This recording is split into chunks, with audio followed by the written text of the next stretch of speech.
Lucas 24, 49. He aquí,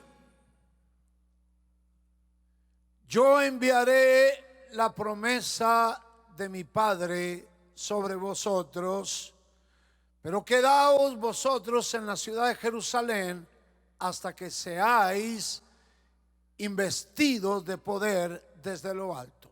Vean bien este versículo. He aquí, yo enviaré la promesa de mi Padre. Eso quiere decir que desde que Jesucristo, cuando iba a venir a esta tierra, el Padre le dijo: yo quiero que lleves a la iglesia esta promesa. Es una promesa mía. El día que tú entres aquí y seas glorificado, ese día yo les prometo a todos que voy a enviar, el día que tú regreses a mi presencia hablándole a su Hijo, yo les voy a enviar a otra persona para que esté con ustedes. Les voy a enviar a otra persona para que esté con ustedes. Y dice Jesucristo a los discípulos: y ustedes no salgan de Jerusalén. Ustedes se van a quedar hasta que reciban esa promesa. El Espíritu Santo, la persona que el Padre dio como promesa que lo enviaría, Él vendría a investir de poder a cada persona que creyese en Él, a investirla de poder. Y resulta que en Hechos capítulo 2 se cumplió la promesa. Se cumplió la promesa. Jesucristo la anunció. Cuando leemos en Juan 16, Él dijo: a ustedes les conviene que yo me vaya. Les conviene. Porque si yo me fuera, dice, si yo no me fuera, yo no podría enviarlo. Pero Jesucristo, cuando fue, Él se sentó a la diestra del Padre en un ministerio intercesor a nuestro favor, a la diestra del Padre. Y Él, al ser glorificado, envía la promesa del Espíritu Santo. La envía el Padre en el nombre de Cristo. Jesucristo lo sorprende con esas palabras: mire, yo me voy a ir, a ustedes les conviene, pero va a ser enviado otra persona. Esa persona va a estar con ustedes. Ahora, cuando se va esta persona, corra Alvarito usted. Entonces viene otra persona. Es el Espíritu Santo. De aquí en adelante, con el que tenemos que tratar es con Él.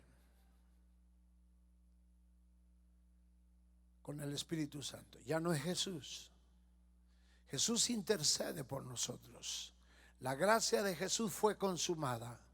El perdón y el amor de Dios nos fue entregado. Ahora viene esa conveniencia. A ustedes les conviene que yo me vaya porque yo les voy a dar a otro. Esa otra persona, entonces, es con la quien nosotros vamos a tener comunión. Si usted no tiene comunión con Él, entonces está pensando que Dios está allá en el cielo. Usted está perdido. Por eso la Escritura dice: el amor de Dios, la gracia del Señor Jesucristo y la comunión del Espíritu Santo. La comunión es con el Espíritu Santo. Claro, algunas personas teológicamente se confunden con eso, pensando que estamos desplazando a alguien. No, Dios es uno. El Espíritu Santo no es una doctrina. El Espíritu Santo es Dios. Y Dios vino a morar en nosotros. ¿Cuál es el pecado de hoy día de la iglesia? La indiferencia a la presencia del Espíritu Santo. Y usted encontrará a muchas personas clamando y pensando que Dios está en el cielo. No es así. La persona fue enviada y está con nosotros. Jesucristo dijo: y estará con vosotros y en vosotros. Fuimos convertidos desde el día en que aceptamos al Señor en templo del Espíritu Santo. Si usted piensa que puede tener una relación con el Padre y con Jesucristo, viviendo una indiferencia, apagando y contristando al Espíritu Santo, estás equivocado. Conociste otra religión. Eso no es el cristianismo. Jesucristo, cuando habló del Espíritu Santo, dijo: Él me glorificará, porque Él tomará de lo mío y Él se los hará saber. Él les enseñará todas las cosas y recibiréis poder cuando Él venga. Él les guiará toda verdad. Tengo una buena noticia: el Espíritu Santo es el que reparte. Le voy a dar un consejo: háganse bien amigos. Háganse bien amigos del Espíritu Santo. Nosotros tenemos que caminar hacia un cambio radical, fuerte. ¿Cuál es ese? Llegar a buscar una íntima comunión con el Espíritu Santo. Esta es la clave. Si yo le doy la espalda al Espíritu Santo y yo hago todos mis esfuerzos con mi jupa y todo, Él es el maestro. Él es el que va a enseñarme todas las cosas.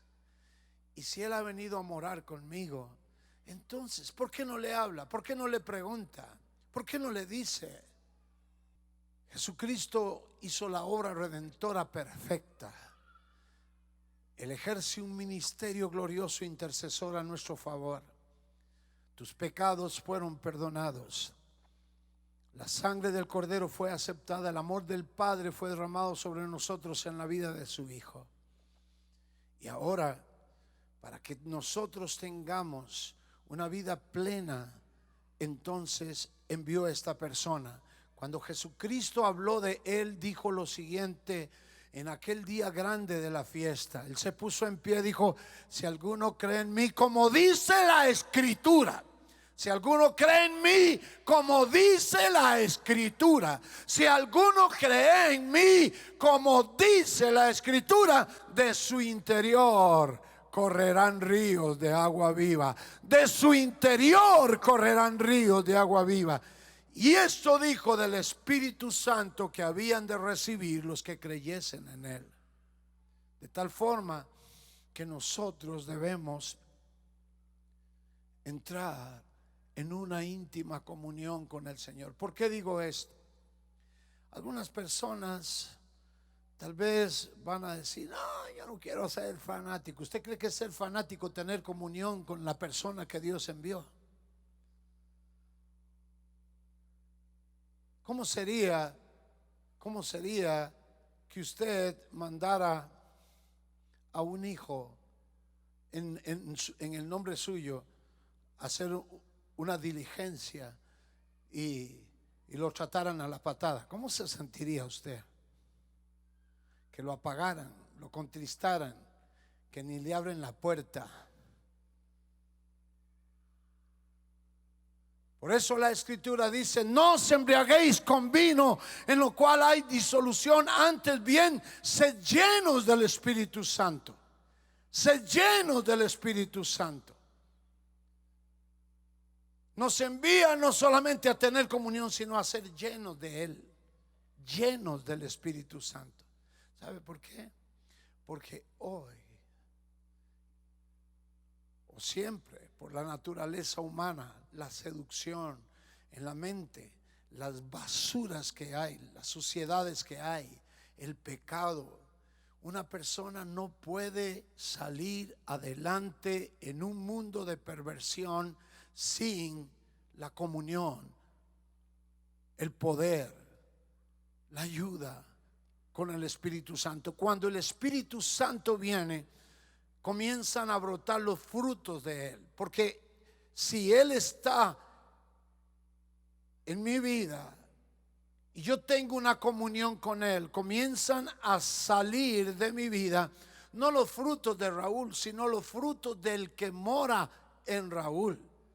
Los frutos del Espíritu, que son el amor, el gozo, la paz, la paciencia, la benignidad, la bondad, la fe, la mansedumbre, la templanza, la paciencia.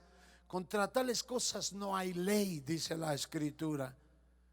Cuando usted no ve frutos, el Señor dijo que por los frutos ustedes van a conocer, no por las habladas.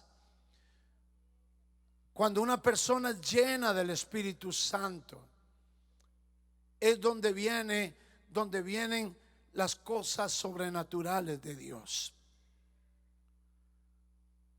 La promesa la cumplió el Padre. El mandamiento fue dado. Mire, ustedes saben muchas cosas, pero quédense en Jerusalén, no se vayan hasta que venga el que el Padre dijo que había de mandar. Y allí se quedaron. Y estando los 120 allí, en obediencia, recibieron el Espíritu, fueron llenos del Espíritu, y la iglesia cambió. Hechos 2:4. Si usted lee conmigo Hechos 2:4, va a mirar allí con claridad. Dice, y fueron, ¿qué dice? No los oí, fueron ¿qué? ¿Cuántos fueron llenos? ¿Cuántos fueron llenos? Hay alguien aquí que dice, yo no necesito ser lleno del Espíritu Santo. No necesitamos letras, necesitamos el poder del Espíritu, dirección del Espíritu, la verdad del Espíritu. Hay gente buscando de un lugar para otro, pero lo que necesitamos es gente llena del Espíritu Santo. Esteban, lleno del Espíritu Santo, se paró delante de todas las autoridades religiosas y romanas y les testificó, y terminaron apedreándolo. Y él, lleno del Espíritu, él miraba los cielos abiertos, aun cuando lo estaban matando, y podía ver la gloria de Dios porque estaba lleno del Espíritu Santo.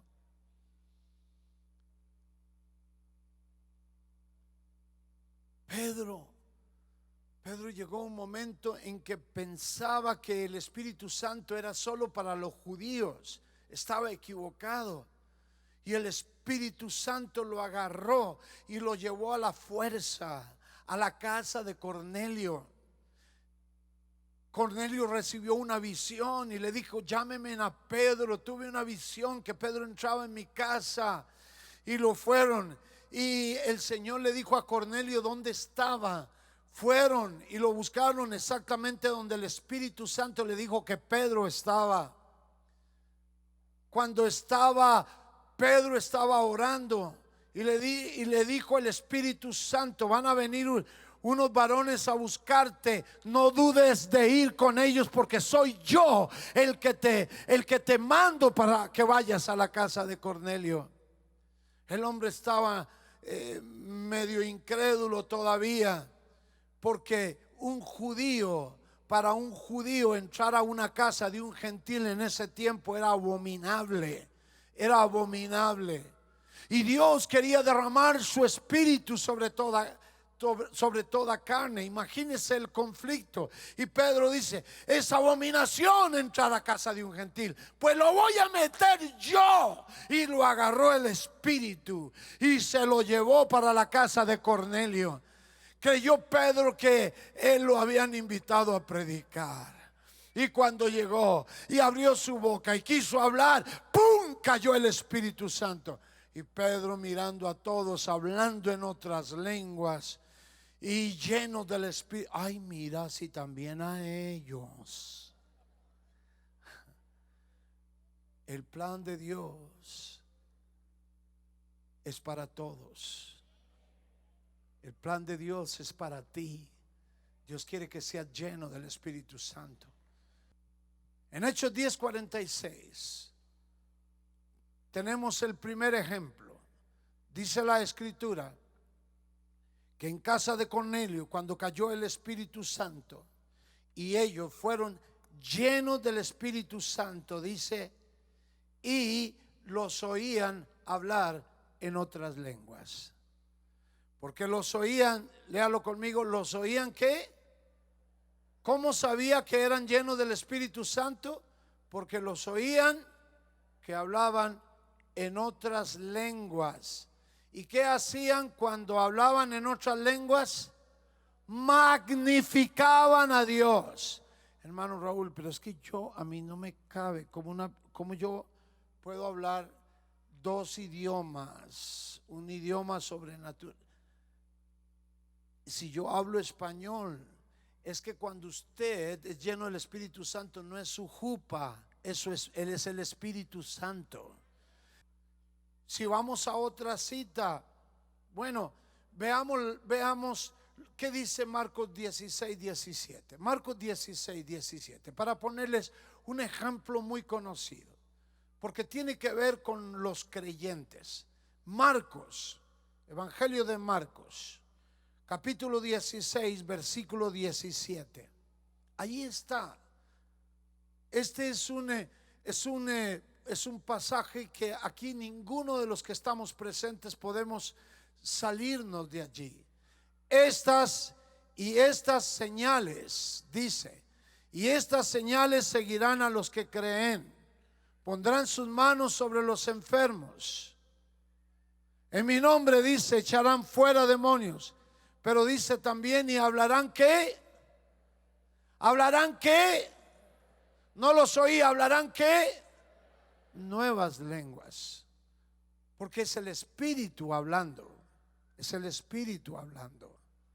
Es que el Espíritu Santo mora en nosotros. El Espíritu Santo es una persona, es Dios. Estas señales seguirán a los que creen. ¿Hay alguien que cree aquí? ¿Hay alguien que cree aquí? Ok, y estas señales te tienen que seguir. Es la promesa del Padre, el Espíritu que Él mandó para estar en nosotros. Él es el que puede comunicarse por nosotros a Dios. Usted, bueno, se lo voy a decir bíblicamente. ¿Cómo hemos de pedir como conviene? No lo sabemos. Pero deje al Espíritu y dejará usted estar orando con su jupa, y será el Espíritu que conoce lo interno de su vida, y comenzará el Espíritu Santo a gemir y a interceder en usted, conociendo cómo es y cuál es tu verdadera necesidad.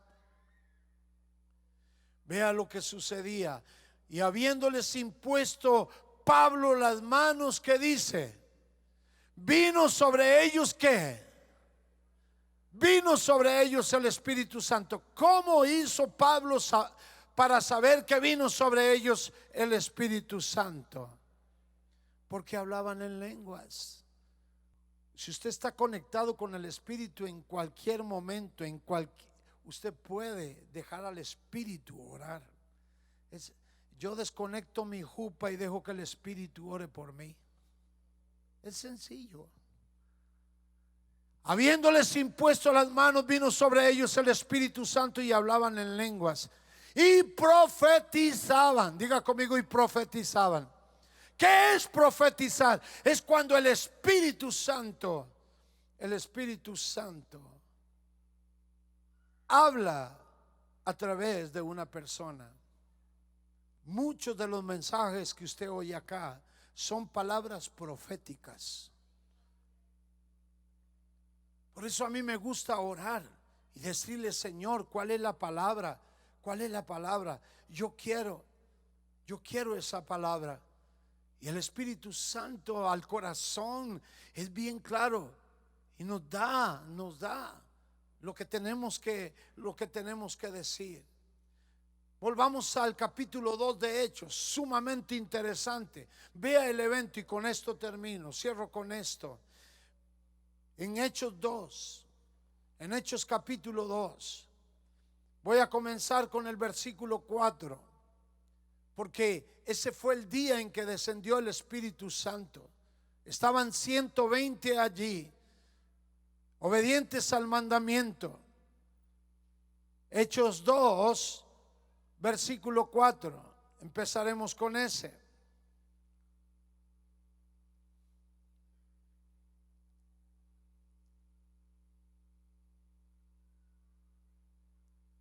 Dice, y fueron todos llenos del Espíritu Santo. Dígalo conmigo.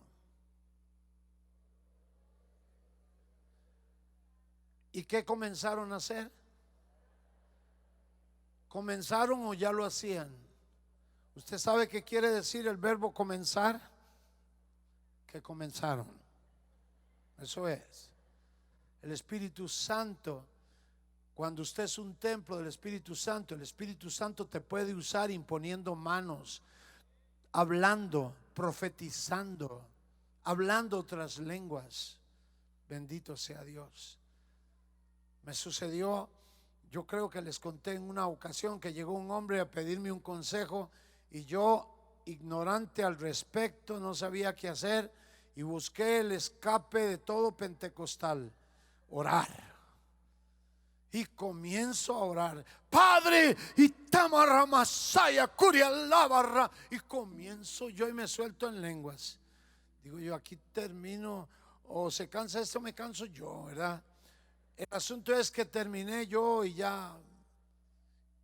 Y cuando lo veo, ay, don Raúl, muchas gracias. Pero no, es que entendí las lenguas que usted habló.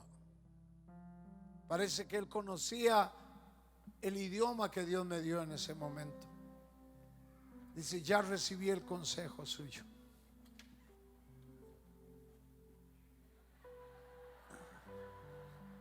Qué tremendo.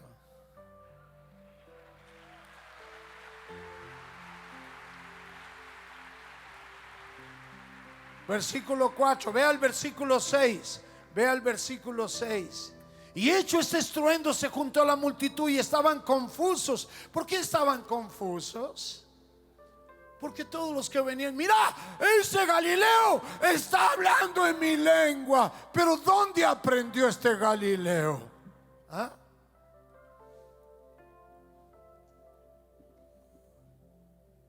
Me contaban que en Kansas, cuando vino el derramamiento del Espíritu Santo, una señora comenzó a hablar y hablaba en chino, pero lo extraordinario es que comenzó y tomó un cuaderno y cuando iba a escribir, escribía en chino también. Padre de la gloria. Sí, yo sé que la jupa no nos llega hasta ahí para pensar eso, pero estamos creyendo en el Dios de los milagros. Esto es algo sobrenatural, no es natural, es sobrenatural. Bendito sea el Señor. Dice el versículo 8, me gusta tanto el versículo 8. ¿Cómo pues les oímos nosotros hablar cada uno en nuestra lengua en la que hemos nacido? ¿Dónde aprendieron estos Galileos? Y vea el versículo 11. Todos quedaron como asustados. Estaban cretenses, árabes. Les oímos hablar en nuestras lenguas. ¿Quién les enseñó? Porque estaban comenzando a hablarlas. ¿Quién les enseñó? Les oímos hablar en nuestras lenguas. ¿Y qué hablaban? ¿Qué hablaban? Qué lindo es que comencemos a hablar las maravillas de Dios, ¿verdad? Todos hablando en lengua, las maravillas de Dios. Yo creo al 100% que necesitamos el fuego del Espíritu Santo en esta casa. Necesitamos la llenura del Espíritu Santo. Póngase de pie.